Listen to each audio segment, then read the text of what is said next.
the Son continued, Lord, the mind alone is the creator of the world, and mind alone is the supreme person. What is done by the mind is action. What is done by the body is not action. This seems okay. Mind alone is the creator of the world. Mind alone is the supreme person. It's only mind that ever does anything. But then it brings the body into it. What is done by the body is not action. So this opening sentence, these opening statements seem fine, but we have to be a little bit cautious about this contrast with the body.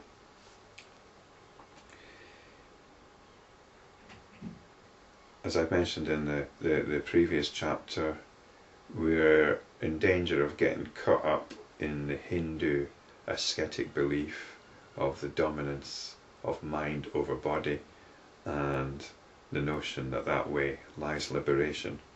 It's we need to be careful about this one. Behold the powers of the mind.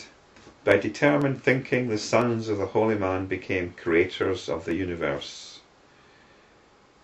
This refers to the story of the 10 young men who became Brahmas, creator gods. When one, on the other hand, thinks, I am a little body, he becomes a mortal being. One whose consciousness is extroverted experiences pleasure and pain. In other words, if your attention is directed out there,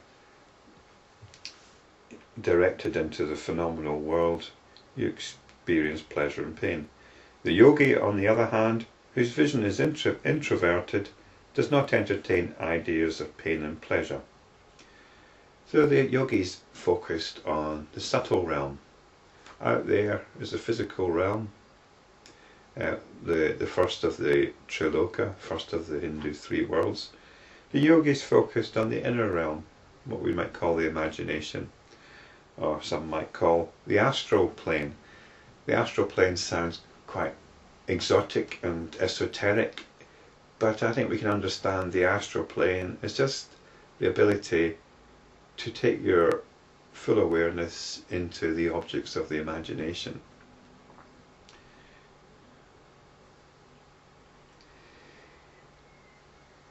We want neither of these.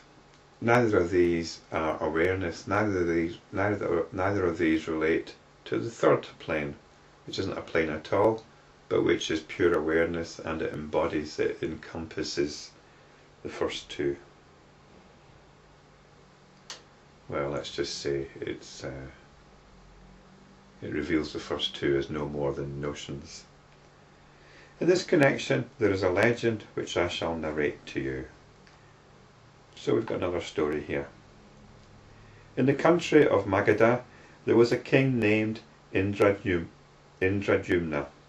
Ahalya was his wife. In that place there was also a handsome young man of loose morals known as Indra. One day, during a discourse, the queen listened to the story of the seduction of the famed Ahalya by Indra, the king of heaven.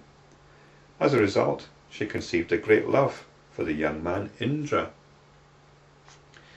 It sounds like the phenomenon whereby a girl fancies her boy because he looks like some famous film star, and she falls in love with her boy as a substitute for the film star. But it makes it no less for all that, as we shall find out. Ahalya was distraught with love for Indra, and with the help of one of her maids managed to have the young man brought to her.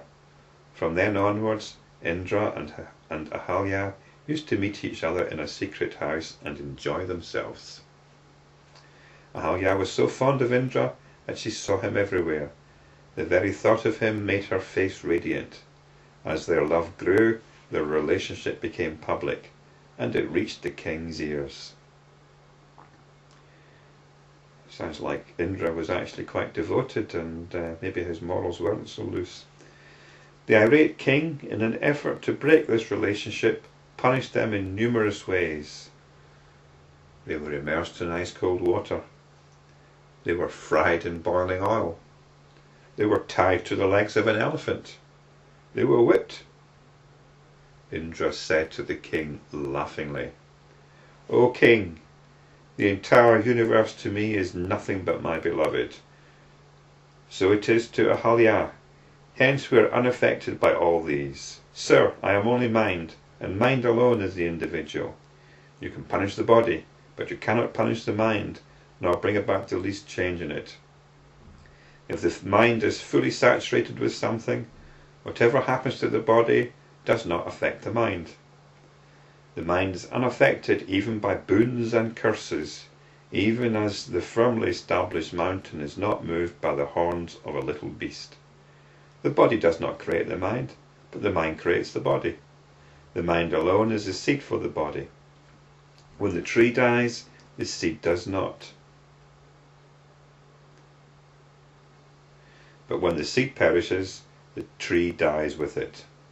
If the body perishes, the mind can create other bodies for itself."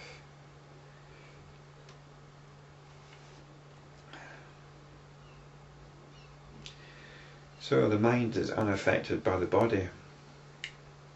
I don't think that's the experience of most people, is it? You know, if you're suffering from a physical pain, it can affect your mood, it can affect your mind. You know, you can be driven mad by pain. You can be driven mad by being caged up. But on the other hand, the mind can do a lot. You know, if you can be put into a state of hypnosis. I was watching something recently about a woman who had her 2 front teeth removed and replaced, and the only anaesthetic used was hypnosis. So there's no doubting the powers of the mind. But here they're being taken to an extreme degree. It says the mind creates the body, and in a sense this is true, but it's only the mind in the form of the cognitive process, the mind which creates notions. It's not actually creating bodies, it's creating notions of bodies, notions of a physical body. But here mind is the ultimate creator, but here we've got mind in the sense of will, the sense of willpower, and this is what feeds into the Hindu belief in asceticism, the total power of the mind. And as I said before, this is all very fine in itself, and if you're into mental development, if you're into self-empowerment, if that's what you're looking for, then you can go along with that. But this is not bringing us in touch with reality. There's nothing spiritual about this.